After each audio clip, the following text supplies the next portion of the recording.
What's up, guys? This is Cole Adams, and you're watching Crimson Drive, driven by NASCAR. This is what being a NASCAR fan is all about. Singular history and tradition. Unmatched on-track intensity. And triple-header playoffs action to ratchet up the stakes. Throw in a can't-miss concert, camping, and the legendary atmosphere of Talladega Boulevard. And you've got more than a race. You've got Talladega. Get your tickets now at TalladegaSuperspeedway.com.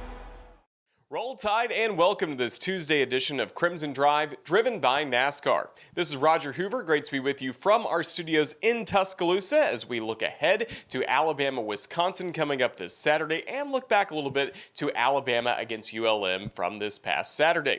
We'll begin our show by taking a look at who's coming on the show first of all, and then our headlines, always brought to you by RJ Young. RJ Young is the official technology solutions provider of Crimson Drive. They've given us the smartboard to go through everything in a very interactive way as we start our show. First of all, we'll talk to Alabama wide receiver, and we saw this past week, punt returner for the Crimson Tide, Cole Adams. A great conversation about his journey from Owasso, Oklahoma to here in Tuscaloosa. Then we'll catch up with Chris Stewart to get his thoughts on the ULM win, plus look ahead to tomorrow's edition of Hey Coach and the Kalen DeBoer Show. Then we'll have the other booth presented by Marathon. Matt Lepay will be joining us from the University of Wisconsin. He'll talk about the Badgers, kind of what's happened since Alabama made the trip to Madison last year and what it looks like for Wisconsin football this season. Then we'll have Be Kind, Crimson Tide Rewind. We had a very fun-filled show last night at Baumhauer's in Vestavia Hills. Tyler Watts giving his opinions on the ULM game. So some thoughts from Tyler to round out the show on Be Kind, Crimson Tide Rewind. Really, the offense, the defense, special teams, everybody had their part in the 73-0 win against ULM on Saturday. It was great to be just at home at Saban Field at Bryant-Denny Stadium in general, and right there, the Crimson Tide have won 13 games in a row playing at home. Kalen DeBoer has not lost a home game so far in his Alabama tenure. How about Ty Simpson? Perfect 17 of 17 passing against ULM, a great streak going into this Wisconsin game, but a remarkable performance by him, and then you add in the 3-for-3 that we saw from Austin Mack in the first half. Alabama quarterbacks perfect 20 of 20 passing the football to begin the ball game. Now coming up this Saturday, it will be Alabama at home against Wisconsin. 11 a.m. will be the start time. Our radio air time will be 8 o'clock, coming to you from Vector Security Champions Lane. Other notes around Crimson Tide athletics. It was a fun result to keep up with on Sunday. A 1-1 draw for Alabama against Duke. Nadia Ramadan getting the equalizing goal in the final minute of play. Great to see that for Alabama against a team that, again, ranks number 3 at the moment. They have been number 1 of this season, the Duke Blue Devils. Alabama with some good momentum leading into Thursday night, a 7 p.m. start time here in Tuscaloosa, the SEC opener against South Carolina. One more non-conference game coming up this Sunday against Lipscomb, as Alabama starts to really get in to that SEC schedule. Volleyball is still early on in the season. Crimson Tide this past week went 1-1 at the Chattanooga Classic, beat the host team at UTC, but then fell to Cincinnati to round out the tournament. Tomorrow, the showdown at the net presented by Shriners Children, this ACC versus SEC challenge. Crimson Tide will be hosting Wake Forest. 5 o'clock will be the start time. We look forward to being in Foster Auditorium for Alabama against the Demon Deacons. Right now, we're talking, though, football with Cole Adams, one of the Crimson Tide specialists, as well as one of the wide receivers who had to overcome a lot last season just to get back on the field for 2025. He talks about that journey, plus what it's like playing for Alabama as he joins us on Crimson Drive, driven by NASCAR. Roll Tide and welcome to Crimson Drive, driven by NASCAR. We're at the LLH Advantage Center at Saban Field. I'm Roger Hoover, now pleased to be joined by Crimson Tide wide receiver and punt return specialist Cole Adams as we get ready for the 2025 season. And Cole, Roll Tide, it's great to have you here. Roll Tide, yes sir, happy to be here. Well, first of all, we're happy to have you healthy for the Alabama Crimson Tide. Correct. After last season. Now, what's the recovery process been like from both an arm and a leg injury you suffered a year ago? Yes sir. So the South Florida game, went down with the elbow injury, dislocated elbow. The training staff, we have the best training staff in the nation. They got me back in 2 weeks' notice. We had that bye week. And then I was back for that Georgia game, was my first week back, one of the biggest games of the season. Trump was there, so that was an exciting game. Ended up coming out with a W for that game.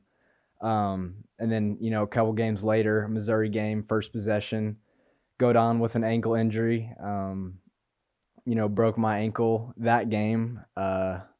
And Coach DeBoer talks about a lot about adversity and coming back from adversity. And one thing I will say is God doesn't give you something He knows you can't handle. And a lot of those trials and tribulations that He gives you, He knows that you're able to overcome those things. And it's made me stronger as a human. It's made me grow even farther in my faith.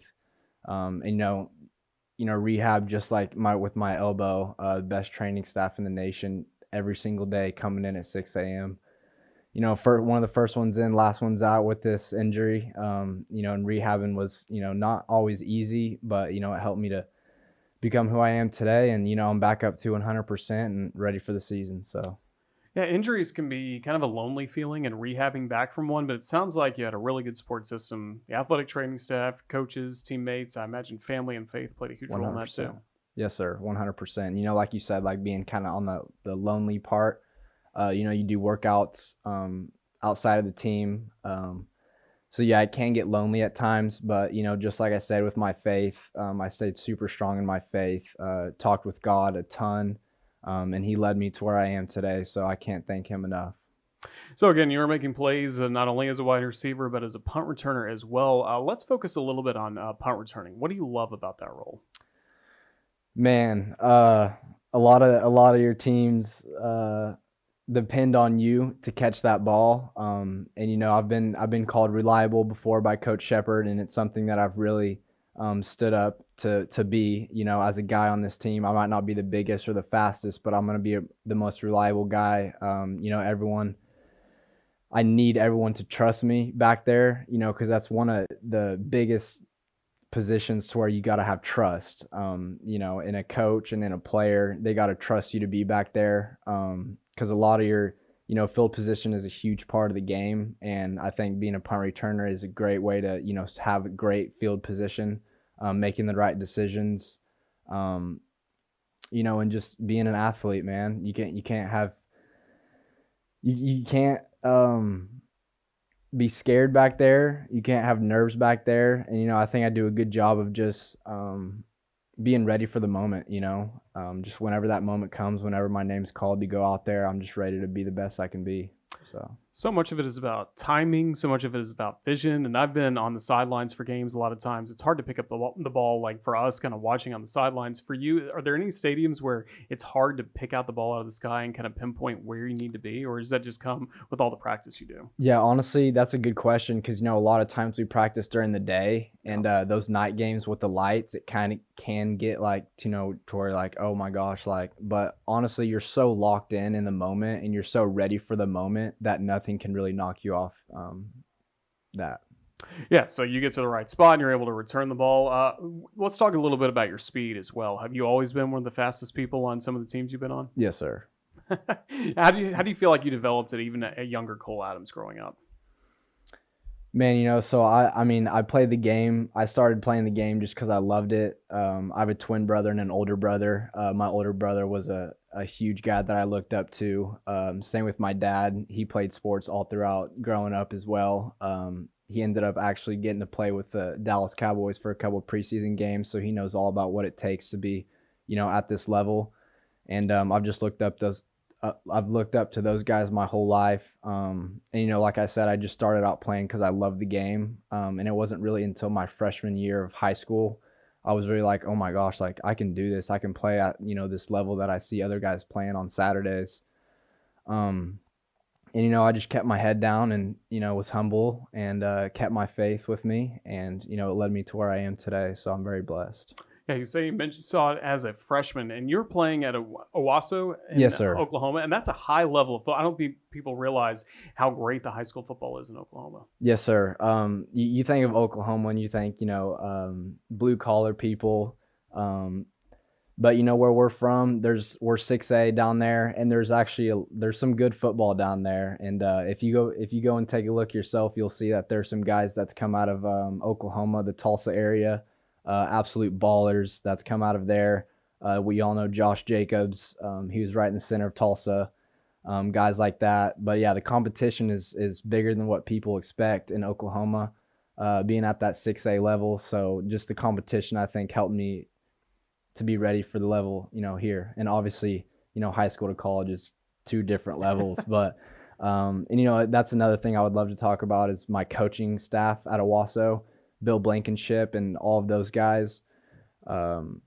He was a D1 coach at one point at the University of Tulsa, and he brought in a lot of D1 coaches. And so I kind of think that helped me be ready for the collegiate level here now. So. And I imagine that helped too with the recruiting process, because now all of a sudden your name's out there, starting to hear from all these great programs. When did Alabama enter in the mix? They entered in the mix, I would say about 3/4 through my recruiting process. They were before OU, so that was kind of crazy.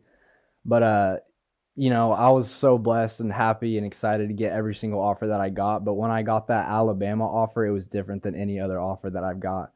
I had like OU, Arkansas, LSU, some really good schools that I was blessed enough to receive an offer from. But when I got the Alabama offer under Coach Saban, it was just it meant more. It was so surreal. I look back at it and it was just it didn't even feel real to get this offer. And that just kind of, it humbled me because, not everyone gets the opportunity to be at a place like this. And I was just super blessed enough to get the chance to come here and make a name for myself. What do you remember about meeting Coach Saban the first time? Man, the first time I met Coach Saban, I was a little nervous. We all have been, yeah. just like anyone else would be. But I just remember to stand tall, shake his hand very firmly, and look him in the eyes when I was talking to him, and have manners talking to him just like I would with anyone else. But a coach he's an absolute legend, and everyone knows how good of a college head coach he is, coach in general he is. So just to be able to get the opportunity to meet him in itself was awesome. And I remember the time he came to visit my home in Tulsa, Oklahoma. One of my buddies, seriously, he was just out and about throughout, like after practice or whatever, and he looks out to the side of him at a red stoplight, and he's like, took a second look, and he said, "That's Nick Saban. That's Coach Saban. No, what is he doing here? He might be here for Cole, but what is he doing here? That is unbelievable." So just my whole family was there. Coach Graham, the assistant head coach, was there. He's a huge Alabama fan, so we had him out over to the house as well. But him coming over to the house was love for sure. That's a big deal. So with that, was Alabama, again, you eventually signed with the Crimson Tide. Around that time of that visit, did you make your decision, or did you have to wait a little bit longer? So I didn't make the decision from the in-home visit. I took my 3 official visits to Oklahoma, Arkansas, and Alabama. And after those visits, I made my decision. And after the visits, it was pretty clear what I was going to do. And you came here to Alabama. How special was it getting to play for Coach Saban? So special, man. Just to be here his last year. I talk about a lot with Bray Hubbard and Ty Lockwood. He was my roommate my freshman year. And golly, it was just such a blessing to get to play under Coach Saban. Was it rough at times? Yeah. Were you nervous at sometimes? Yeah. Was there a lot of pressure? Absolutely. But, pressure makes diamonds. So that's what I think he was really good about. We were just talking with Parker about the transition going from Coach Saban to Coach DeBoer from the Washington perspective. How about for you going into that meeting on that Wednesday afternoon? Did you have any idea what was coming? No one had any idea, not even the coaching staff. You could hear a pin drop in that that team meeting, and it was, for a second, everyone was looking around. It was like, is this a joke? Like, what's going on right now? No one really knew he was going to do it. And when he did it, it was honestly a very surreal moment as well, especially for the new enrollees for the class under me. That was some of those kids, that was their first team meeting, so I couldn't imagine what they were going through. But, me and my family, my mom and dad and my brothers talk a lot about commitment and what that means. And, when I'm committed to somewhere, like that's where I'm committed to. And, I'm committed to this university. I'm not going anywhere no matter who the coach is. And I knew they were going to bring in a phenomenal coach to follow Coach Saban. I think commitment is a word that gets thrown around a lot these days with this new day and age of NIL and transfer portal and all that. So I try to stay strong in my commitment. And then you get to meet your new head coach, Kalen DeBoer. Coach Shepard comes in as well for the wide receivers. What stood out to you about those guys when you first got to meet them? Coach DeBoer, I could just tell he was a great guy off bat. I kind of knew of what he had done at Washington and the places he had been at before, and I knew he was a very successful coach. Um, he's a family man. He's such a good guy, and he stands by 1-0 and what that means to us as a team. No matter what happened the play before, it doesn't matter. The next play is what matters, to go 1-0 on that very next play. So him just being such a family man and just loving all of us so much. He has a connection with a lot of his teammates, and I think that's just great. And then Coach Shepard, he's really just honestly another father figure for me. He does a great job implementing faith and family before every position meeting we have. It's faith, family, football. So we'll talk about faith. We're going through the book of Job right now throughout fall camp, so that's been absolutely amazing for me. Just talking about the trials and tribulations he went through. And then we do a family aspect of the position. Before the meeting starts, each person, he'll put up like the family on the board, and we'll get up and talk about our family so everyone can be more, connected and have more of a camaraderie of a team, brotherhood.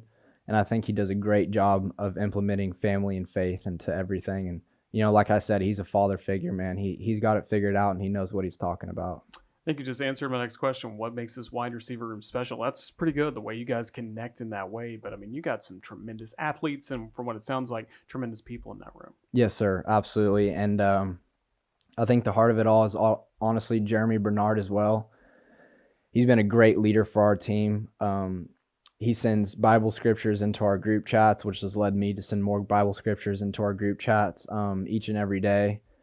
He's so deep in his faith, and it inspires me to go even deeper in my faith as well.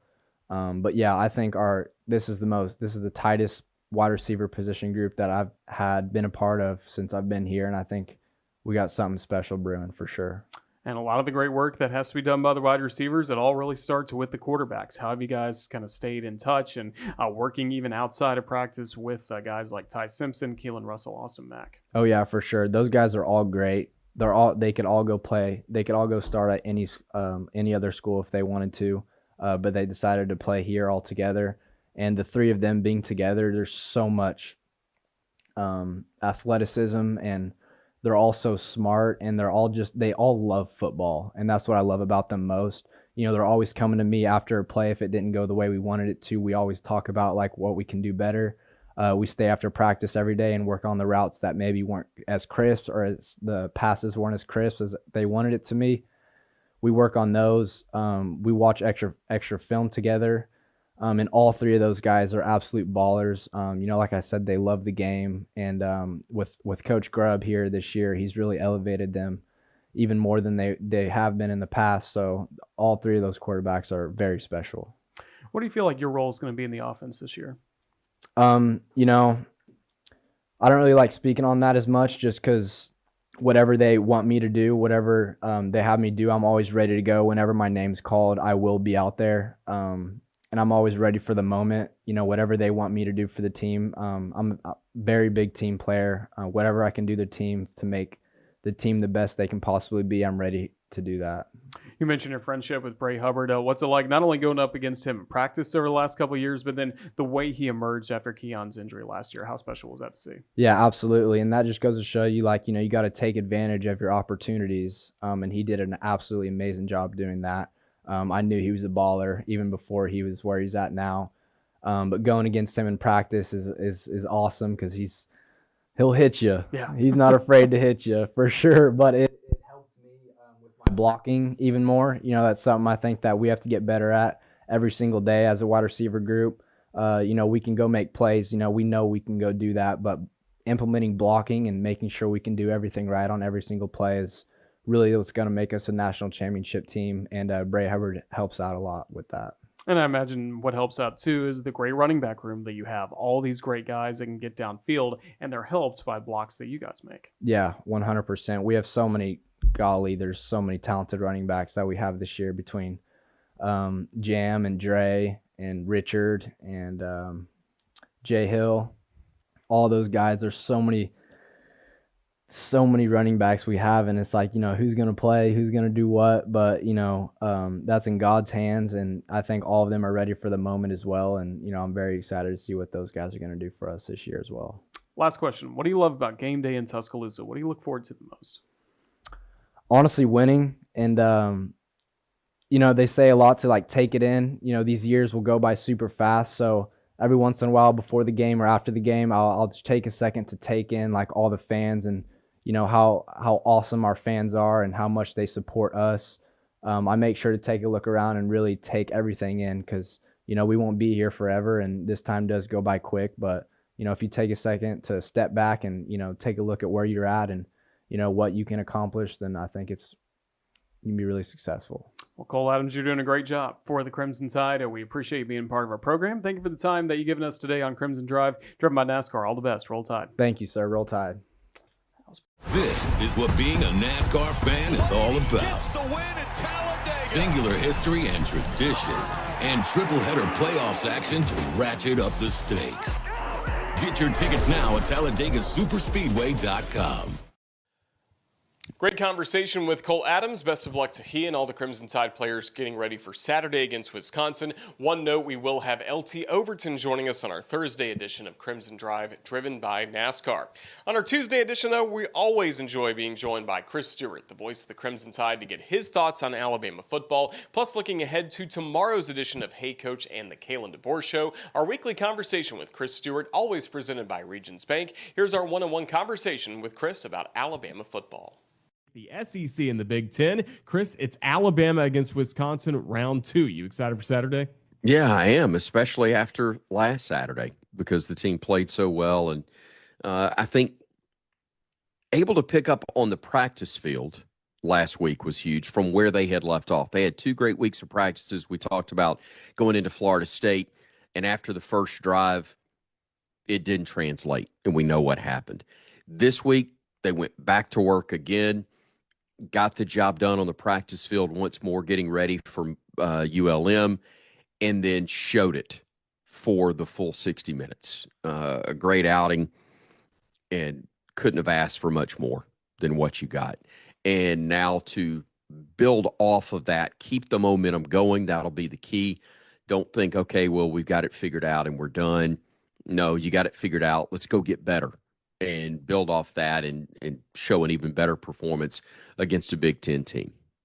That seemed to be a theme from your conversations with Coach DeBoer, both with us on radio and on the television show. Yes, happy 73-0 feels great, but still so much work for this football team to do. Yeah, there is. And I think that's why this can create a different type of challenge to learn from. Because you look, Ty 17 of 17, 3 touchdown passes, 1 touchdown run. He was great. The guys behind him were great. Ran the ball effectively. Didn't give up a point defensively.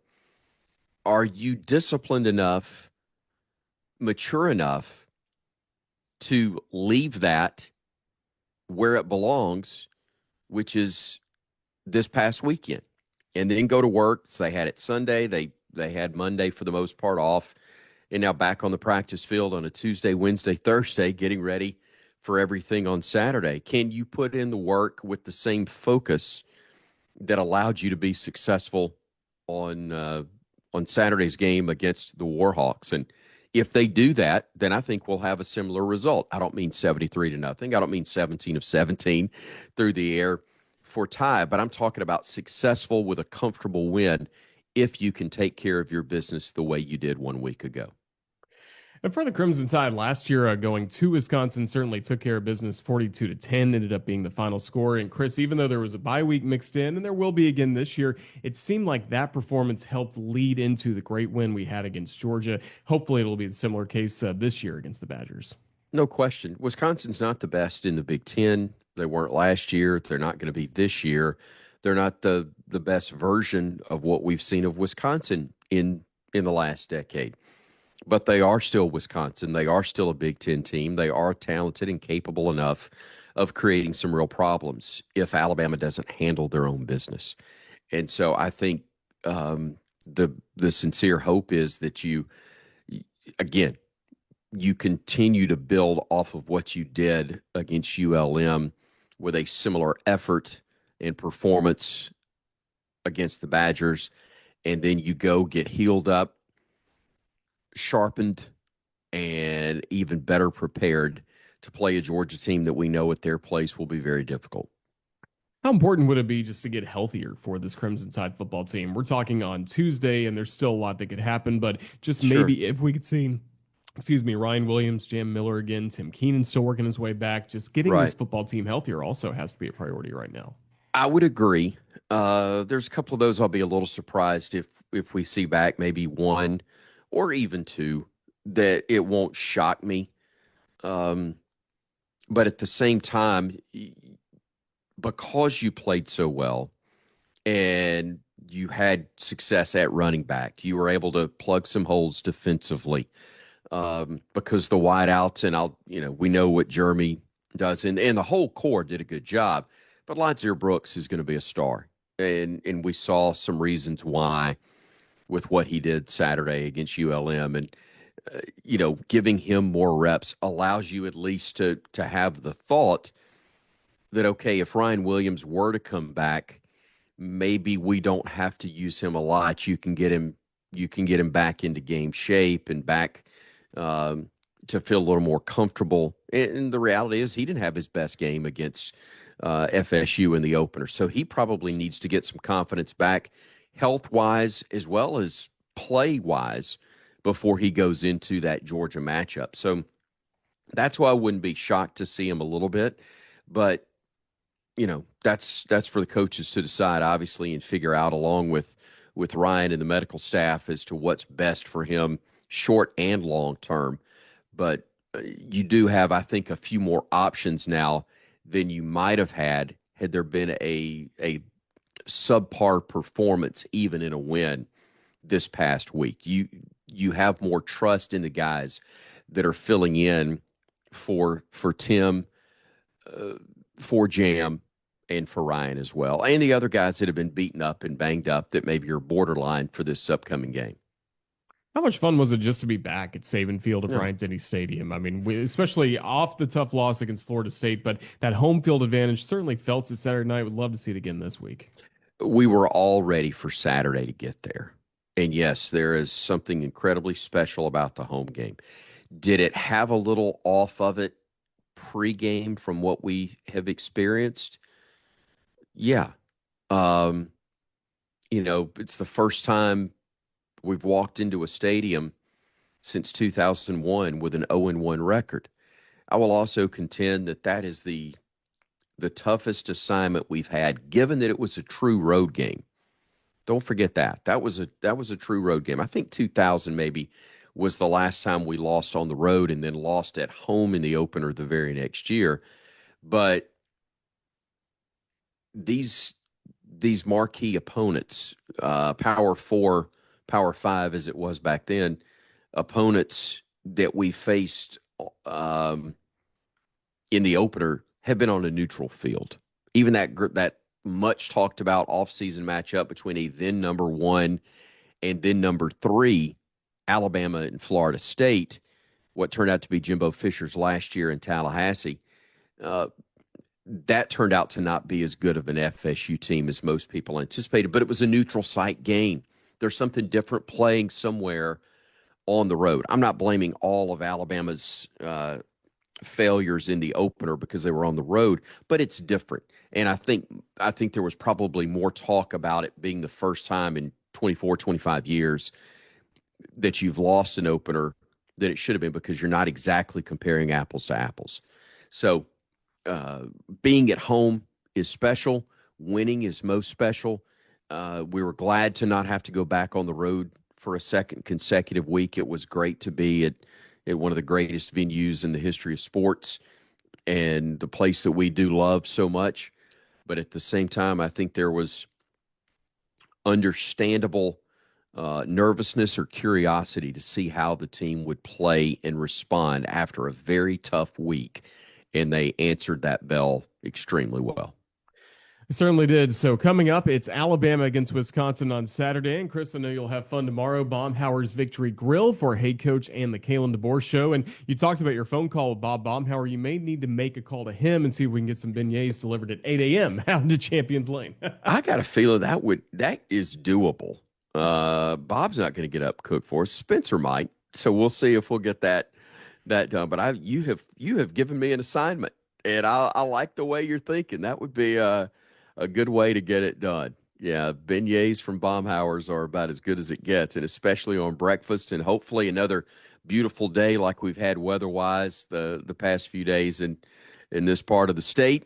And again, what's most important, having a beautiful score up on the boards when everything wraps up on early Saturday afternoon against the Badgers.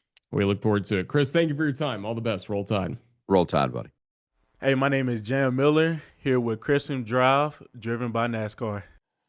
Chris Stewart calling the game for us. Right across the glass, it'll be Matt Lepay for the Wisconsin Badgers. He joined us last year to give us a detailed scouting report on Wisconsin football and everything to expect in Madison, Wisconsin. So now we return the favor, tell him what to expect coming up here in Tuscaloosa. But he and Badger fans are excited for this matchup between Alabama and Wisconsin. Let's learn a little more about the Badgers in 2025, thanks to Matt Lepay and the other booth, presented by Marathon Gas. Matt Lepay, who joins us from Wisconsin, getting ready for the road trip down to Tuscaloosa. And Matt, it's been a year since we last saw you and the Badgers. How's everything going up in Wisconsin? It's going well. Good to talk to you again. Looking forward to catching up with you and Chris this weekend. And yeah, so far so good. They've won a couple games. I'm not going to say they've looked great doing it, but they have won their first couple games. So people are not going to say really happy, but they're somewhat happy right now. Let's go back to week 3 last season when Alabama made the trip to Madison to take on the Badgers. Kind of after that ball game, what was next for Wisconsin? What did the rest of the 2024 season look like? Well, it was they really had bad luck with quarterbacks staying healthy. You know, that first drive when Tyler Van Dyke had the season-ending injury, it took a lot of air out of Wisconsin. It would be very hard to say that the outcome would have been any different had he stayed healthy. But 2 years ago, they lose their starter, Tanner Mordecai, for a chunk of the season. They've lost their starter at the first game this season. The backup has played well. But last year for Wisconsin, it was a disappointment. It was the first time since 2001 that the Badgers did not qualify for a bowl game. And they had a couple coulda, shouldas. You know, they were playing really well against Penn State, picked 6 turns a game around. They played really well against Oregon. Oregon probably had a below average performance by its standards, but it was a 3-point game. And then really toward the end of the season, you could just see the lack of depth, the lack of size up front. Wisconsin was being run on almost at will at times, and things just kind of went sideways, and they end up with a 5-7 record, which is very, very uncharacteristic. Now, the tradition doesn't match up with Alabama, but Wisconsin has had a very, very respected program for a long time. So that was a tough pill to swallow for people up here, just having a 5-win season.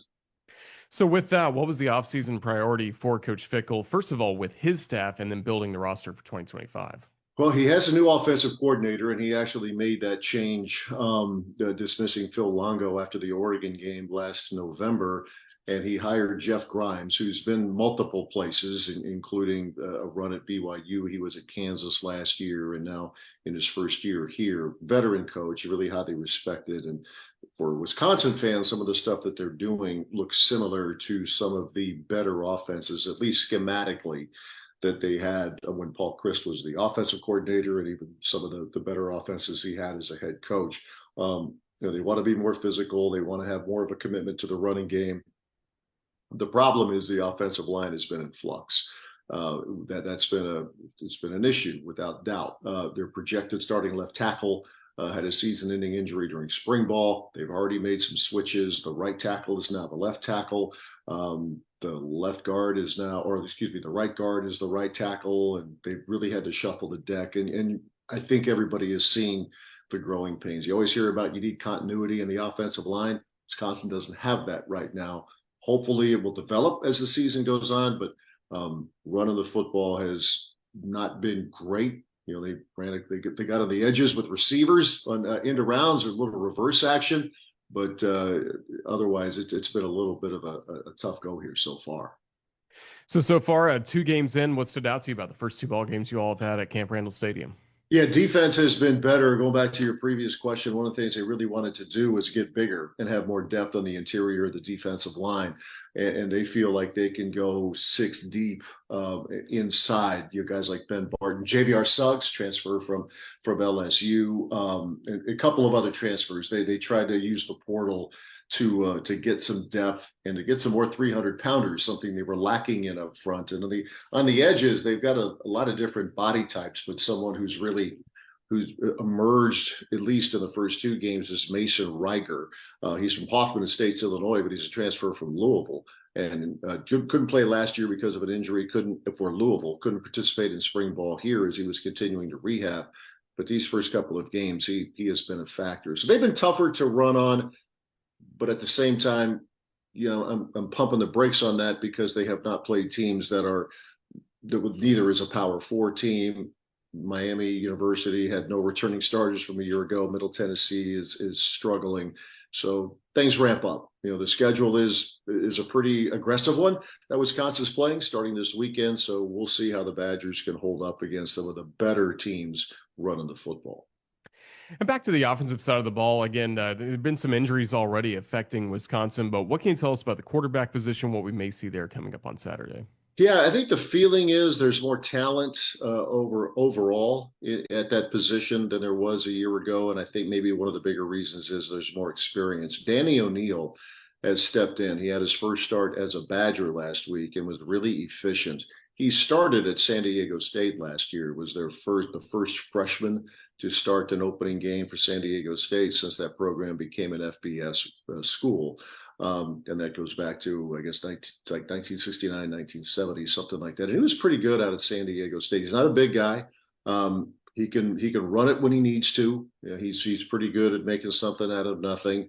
You know, he's been, again, efficient throwing the ball. I'm not going to say he has a rocket arm, but he's been good. He's delivered the ball when the opportunity has been there. So, you know, how long Billy Edwards is going to be out remains to be seen. He was injured in the first half of their opening game against Miami of Ohio. But I think there's a growing comfort level that Danny O'Neill can keep things going here with this offense. He has the word swagger is overused, but here it goes. He has a little bit of that to him. Luke Fickell calls it athletic arrogance, and that's a compliment. He just has a belief in himself, and I think that becomes contagious with his teammates. So it's a pretty decent situation that they have at that position to have someone who's the backup, but who's been a starter. So he doesn't have that deer in the headlights. Certainly didn't have that in the first two games this season. And then how about the Badgers on special teams? Well, that's an area they've really wanted to ramp up. I think in today's game, it's harder and harder to get a lot of returns, either on kickoffs or on punts. Nathaniel Vakos he won a pretty good kicking battle with a young man named Gavin Lom, who's a Wisconsin native. Vakos has been in the program now. This is his third year. He's transferred from Ohio University. Good strong leg. He had 3 field goals last year of 50+, including one against the Tide, one of the few highlights Wisconsin had in that game. So that area has been, I think, that they feel pretty good about that. The punter, Atticus Bertrams, and I'm not going to say he's been off to a great start yet, but he has a very strong leg. His numbers were really good last year, so they feel better there. But like as you know, I think as we talk, I don't know if Alabama's had a lot of return opportunities either. But they do feel like they have some guys, if the opportunity is there, if it's Tyrell Henry in the punt return game or Vinny Anthony in the kick return game, they have a couple of guys who could be pretty dangerous. And for the Crimson Tide, up next after this ball game, the gauntlet of the SEC schedule begins. Some really tough matchups. I know the same can be said for Wisconsin in the Big Ten. Just kind of set the table for what's ahead after this meeting in Tuscaloosa. Yeah, there are a lot of folks out there, those who rate schedules, who have Wisconsin's at or near the top in terms of difficulty. They'll open up Big Ten play against Maryland, which has actually been off to a pretty good start in the first couple of weeks. They're not talked about a whole lot. But what everybody really looks at with Wisconsin is the month of October. They'll have a bye after Maryland, but their October schedule, they go to Michigan, they have home games against Iowa and Ohio State. Then they fly to Eugene, Oregon to play the Ducks, who doesn't look like they've dropped off from a team that won the Big Ten a year ago. And then even after that, they'll have Washington, which people are thinking could be improved. I mean, 2 years ago, they played for the national championship. They dipped a little bit last year, but they think a lot of people think that they could be at least, in the mix for a pretty high finish in the Big Ten this season. But, they got Illinois, which had a really good year last year in November. But that month of October, I think, is even the casual fans look at that and you're going, ooh, this is quite a challenge. But it's been interesting because Luke Fickell gets asked about that a lot. And in the portal and talking with guys, they don't hide from it. He said he put the schedule in front of these guys, said, here it is. You want to be a part of this? And you want quick answers of yes. And I think he got a lot of quick answers of yes. But it's going to be very interesting to see after this game how Wisconsin is physically, and then as the year goes on, how these guys are going to be able to hold up physically to be able to do some things in the month of November too. And then how about the mood of the fan base? Last year when Alabama made the trip to Madison, it was such a bucket list experience for so many Alabama fans to go on campus to Madison, Wisconsin and see Jump Around and everything that Camp Randall's all about. How about the Wisconsin fans for their first trip to Tuscaloosa? Are we going to see a lot of red in the stands mixed in with our crimson? Yeah, it's a good question, Roger. I would think so because, I know my broadcast partner, Mark Tauscher, who's a Green Bay Packers Hall of Famer, we were talking about this on the air. He's really looking forward to this trip, and I think he speaks for many. I was down there for a basketball game years ago, and that was during the holiday break, so a little different vibe on campus. But yeah, this is one I think fans who can and fans who are able to get tickets, they're really going to look forward to it. They have Jump Around here. I told everybody Dixieland Delight's pretty cool too, so you get a chance to experience that. So I do think there certainly is a lot of intrigue with Badger fans. The trick up here, to be transparent with you, they're trying to get fans excited about the Badgers again.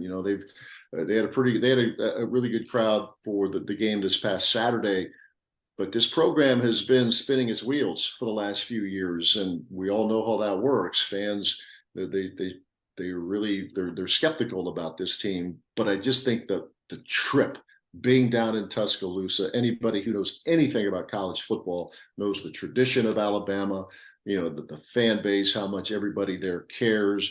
And I think it would be really good for Wisconsin fans to just get a taste of it. They don't go to SEC stadiums. It's been years and years since they've done that. So I think it's something that could be pretty special for any Badger fan who goes down there. We're looking forward to it. Alabama against Wisconsin coming up on Saturday. Matt, just thank you for the time previewing the Badgers, and safe travels here to Alabama coming up this weekend. We look forward to seeing you. Thank you. My pleasure, Roger. We'll see you this weekend. This is what being a NASCAR fan is all about. Singular history and tradition, and triple header playoffs action to ratchet up the stakes. Get your tickets now at TalladegaSuperspeedway.com.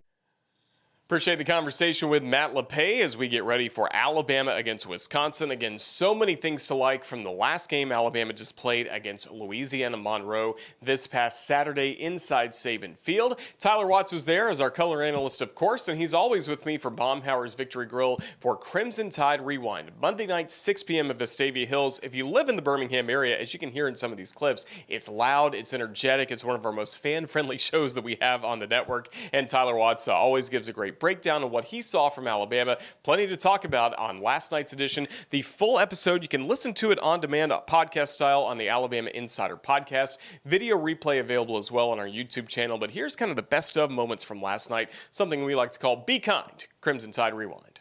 The intensity was there, and I think what was most impressive is there was no let-up throughout the entire four quarters, regardless of what the score was. That momentum, that energy was on the sideline. The guys were into the game. They were focused. And that defense was hell-bent on getting that shutout, regardless of who was in there. And they were able to secure that, which was really nice to see. Yeah, 0 points for the Warhawks. For the Crimson Tide, 73 points, 11 drives, all scoring drives for Alabama in this ballgame. And starting quarterback Ty Simpson got Alabama started the right way. About as sharp as you could be. Now, granted, this is kind of what I've been talking about all day long, is the fact that from a talent standpoint, La Monroe, Louisiana, or LMU, ULM, was not on par with Alabama, but you can't control that. What you can control, though, is dominating your opponent regardless of how talented or lack of talent that they potentially might have. And the mental focus and concentration needed to be there, and that's the part. They took the physical and the mental, combined them together.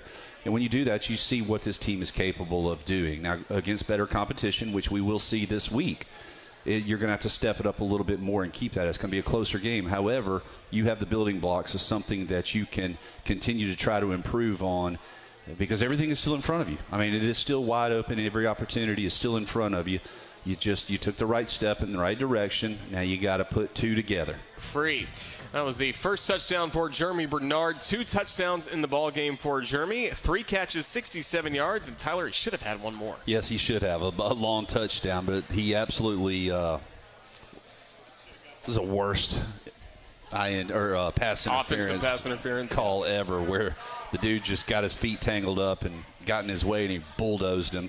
You like to see that out of your wide receivers, but heck of an athlete there in Jeremy Bernard, and I'm glad to see that he was rewarded for his efforts the previous week and what he did when the ball was thrown to him, as well as what he did when the ball wasn't thrown to him in the run game, and how he kind of fits into the entire scheme of what they do offensively. He's a guy that you really enjoy to pull for because of the way that he plays so hard and how selfless he is in creating plays for other players. So to see him and how creative they were in getting him the ball, whether it was downfield or just off the little toss sweeps inside the pocket, the misdirections, I enjoyed watching that. And he's a dude that you got to get the ball in his hands because he's such a good athlete. He can make guys miss, and he's an explosive player. And what he does also is he raises, by setting an example, he raises the performance and the expectations of everybody else in that room. And you can see some of the younger guys really latching on and trying to emulate their game after what they say Jeremy Bernard do on a daily basis. Yeah, he was one of the players really praised for his efforts against Florida State. And then he was also a very vocal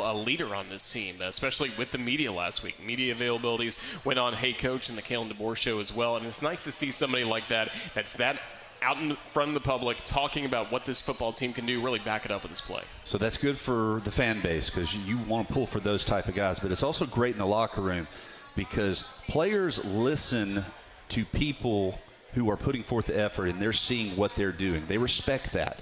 And when you have a vocal leader who is performing on the field, that sets the tone, and that's extremely important. Every position needs to have one or two of those guys, and there's no limit as to how many you can have because it elevates everybody's play. And speaking of leaders, Tim Keenan III, the clip has gone around on social media. They showed it on the SEC Network Saturday night, right before kickoff. Of course, it was good to have TK just back on the sidelines. Didn't make the trip to Tallahassee for the first game as he's working his way back from injury, hyping up Coach DeBoer. And Coach DeBoer talked about that at his press conference today, said, man, he does it all the time. He almost didn't remember it because that's just who Tim Keenan is. Well, if you ever have a chance to go to a practice, there are a couple vocal guys who will get out in the middle, and they're very instrumental in making sure that the energy is there on a daily basis. And Tim Keenan has kind of stepped into that role. I thought that you were going to tell me, however, with all the pyrotechnics and everything that we now have coming out, that he's like, man, when I make it to WWE, this is what it's going to be like. You can see him one day, right? I wouldn't get in the ring with him. That's a big old dude right there. It's good to see him on there, though. You need those seniors who have been through everything that they have. They've won. They know what the expectation is. They know how to prepare. They know how to get their body right. They know how to mentally be ready to go on a daily basis. And you know that's that senior leadership who has hung around for so long, who knows what it takes to win. And when they're making an impact, even when they're not playing, that's huge. It really is, and especially the way they continued impacting the game, not just with how well Alabama was able to play in the first half, build up that large lead, but then you really get to empty out the depth chart and the roster in the second half, and the competitiveness stayed there all throughout that final whistle. It did not stop. I mean, regardless of who was in the game, so many players, their first or second touch, going for touchdowns. Yeah, they did not take their foot off the pedal, so to speak, and there were a lot of guys who will never have an opportunity to probably get back out on the field who were impact players on Saturday. Again, the Crimson Tide winners 73-0 over ULM on Saturday. And Tyler Watts, we got to see 3 quarterbacks play for the Crimson Tide. Mentioned the great start to the game for Ty Simpson, but then on the 5th drive, we got to see Austin Mack for the first time this season. So he comes in and immediately completes his first 3 passes. He had great command of the offense, was distributing the ball, put them in the right run checks.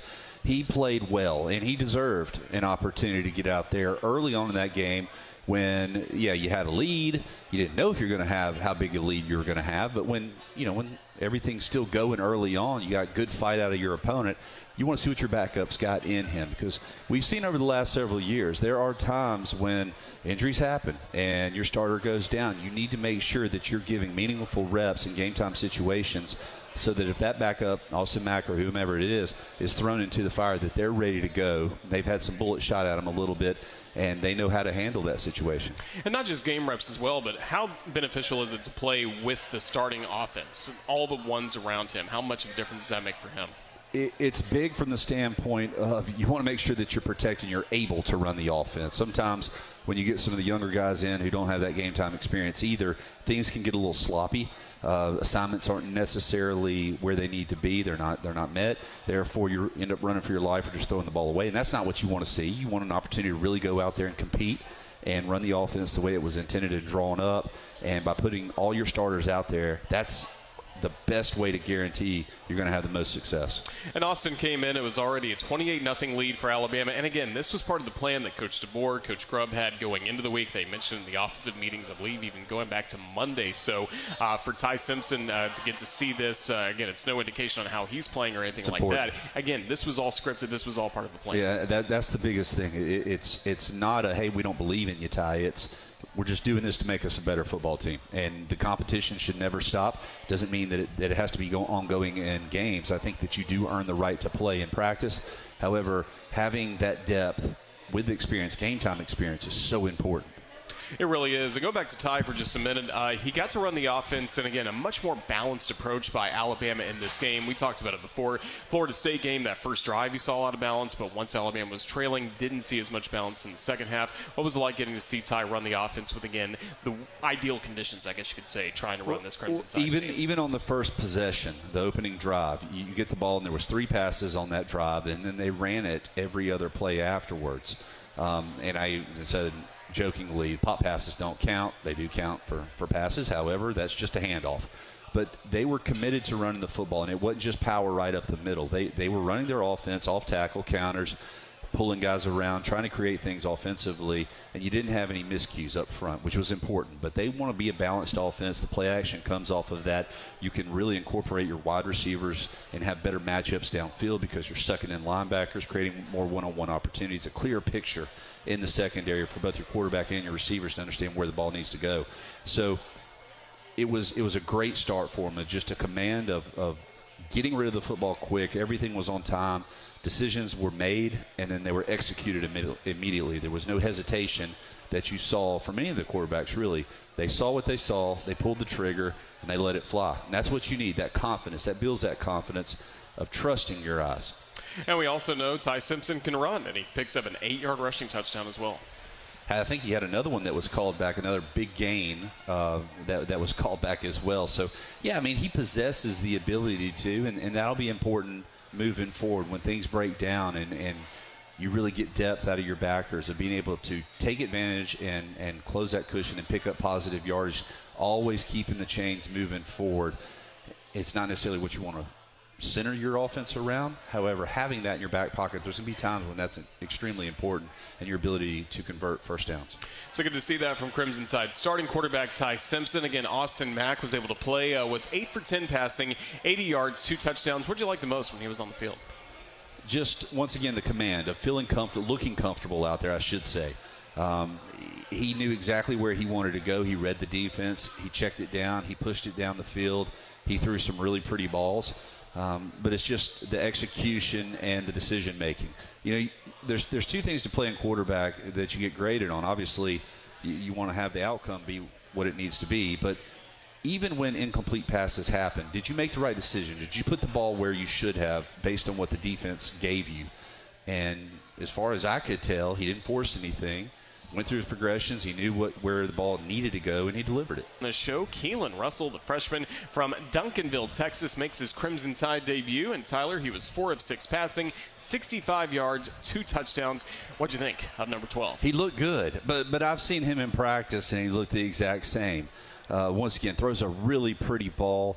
tight spiral, quick release, decision making was where it needed to be. And how about the crowd going nuts when he came in the game? They really wanted to get an opportunity to see what he could do, and he didn't disappoint. And I loved how even late on, a lot of times you don't see coaches fearful of running up the score, of embarrassing their opponent. But you got to get your young guys work. You got to get your young guys work, and especially some of the talented ones. Give them an opportunity to go in there and see what they can do. So still run the offense, and I don't think anybody was offended by it because it was no reflection on ULM. It was all about our players and getting them better.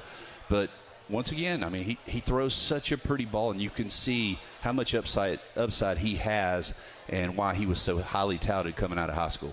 Really good debut for Keelan Russell with the Crimson Tide, and somebody that was maybe third in the mix, at least coming off the bench in the Florida State game, but then was first off the bench from the running back room. Kevin Riley, the native of Tuscaloosa, Northport, went to Tuscaloosa County High School. First running back we saw, and once again ran the ball hard and effectively. He caught our eye in the second half versus Florida State, and he was rewarded for it. He should have been. He was the first running back out there. He toted the rock beautifully, runs the ball hard between the tackles. He's doing a good job in pass pro, getting out in space, catching the ball. So when Jan Miller does come back, you're going to have two really good running backs that you can count on to pound the ball up the middle. They run hard, low pad level. Yeah, however, they're both shifty as well and can avoid contact and create an extra yardage or two, which is important.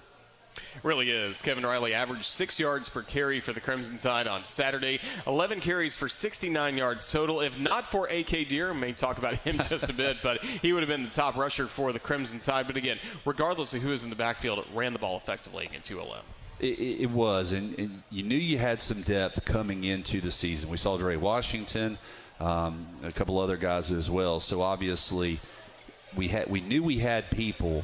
And it was unfortunate that we lost Jan Miller, but, man, what a blessing it is to have so many guys that you can count on to go in there and continue to perform.